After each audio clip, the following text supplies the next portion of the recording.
Hi, everyone. This video is to teach you how to use your Eastern University email, which is a Gmail platform.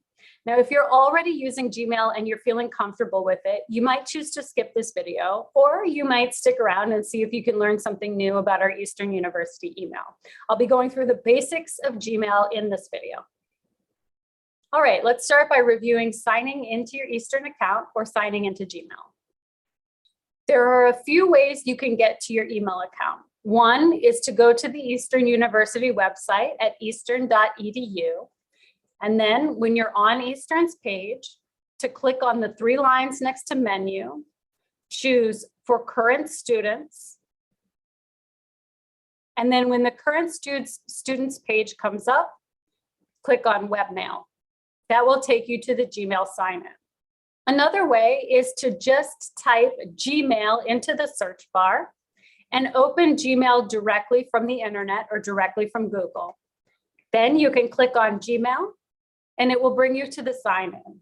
Your sign-in will look something like this. You might have more than one Gmail account or maybe just your Eastern account. To open it, click on your Eastern account and enter your username and password to open your Gmail account. If you forgot your password, it's easy to reset.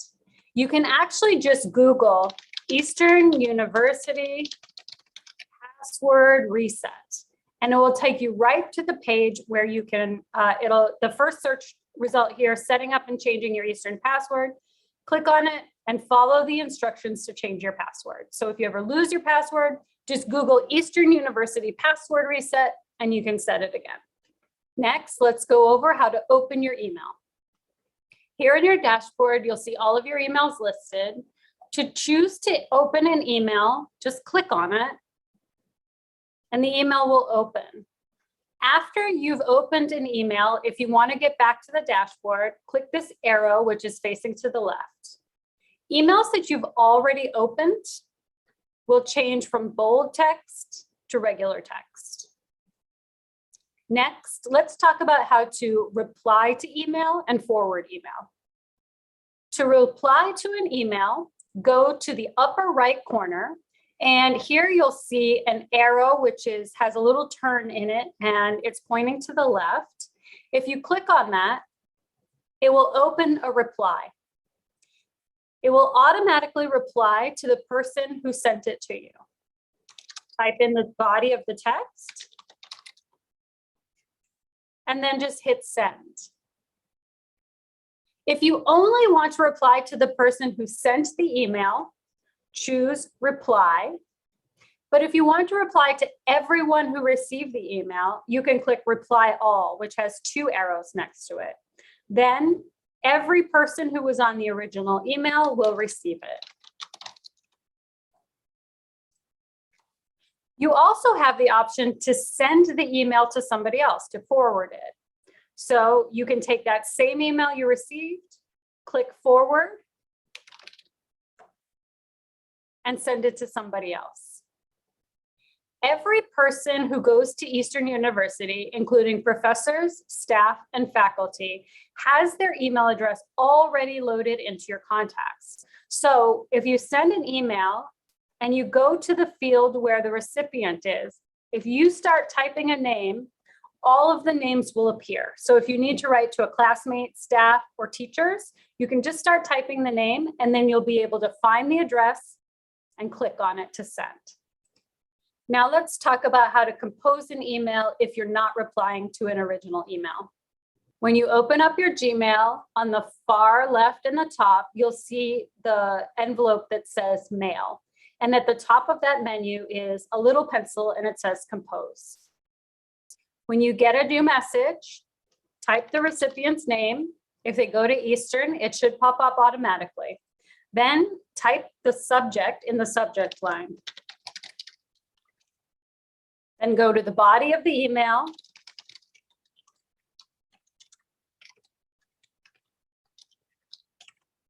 And when you're done, hit send.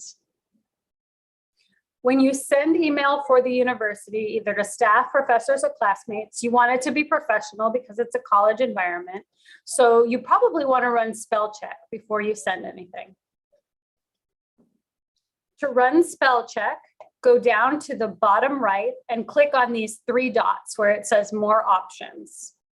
One of your options will be check spelling. Click on it, and it will highlight all of the words that have spelling mistakes. If you put your mouse over the word that has a mistake, and then you left click, it will give you some options. This should be I'm, essay, and appointment. That way you can avoid spelling mistakes when you're sending professional academic emails. Here's a skill that we're going to use a lot in the class, CC and BCC. Here's how to CC and BCC emails in Gmail. Open an email to send and type the main person you want to send it to. If you want somebody else to see the email, but the email is not for them, you can add them to the recipient list by clicking CC. Then add, for example, the professor's email address. This way you're emailing the classmate, but the professor is CC'd. That means the professor can also see the email. Then complete your email. You can also use BCC, which means blind copy. If you click CC and then put the professor's name, the email will go to your classmate and to the professor, but the classmate will not be able to see that the professor is there. So BCC is a way to include people on emails without the recipients knowing that that person has been included. Next, let's talk about attachments in email.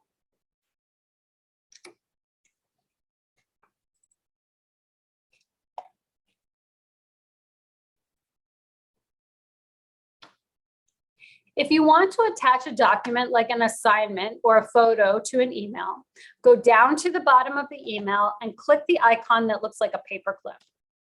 This will open your computer's files, and you can choose something that you'd like to share. Click on the file and then click open. That will attach the file to the email, and when you click send, then the attachment will go with it. If you receive an email with an attachment, you can open the email and then you'll see the attachment here. You can click on the attachment and it will appear on your screen. Or if you want to keep a copy, you can click this down arrow for download to your computer. When the file downloads, it will appear in your files under downloads.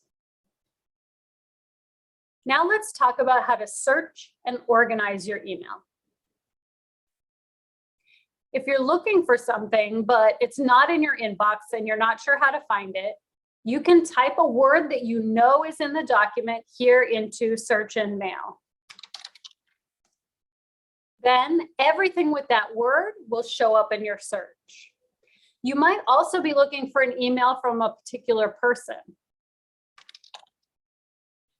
If you click on that person's email address, all of your email from and to that person will appear in your search.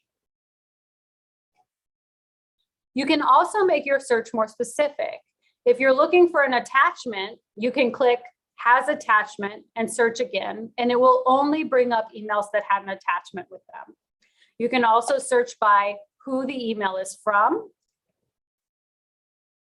or when the email was sent. So if you're looking for something and you know you got it just a week ago, you can click in that and check and see which emails come up. In your email box, there are a few ways to keep it organized. If you have an email and you're done with it, you don't want to use it anymore, check the box next to the email and then this file icon that says archive. That will save the email, but it won't be here in your main inbox confusing you. You'll know that it's not anything that needs attention anymore.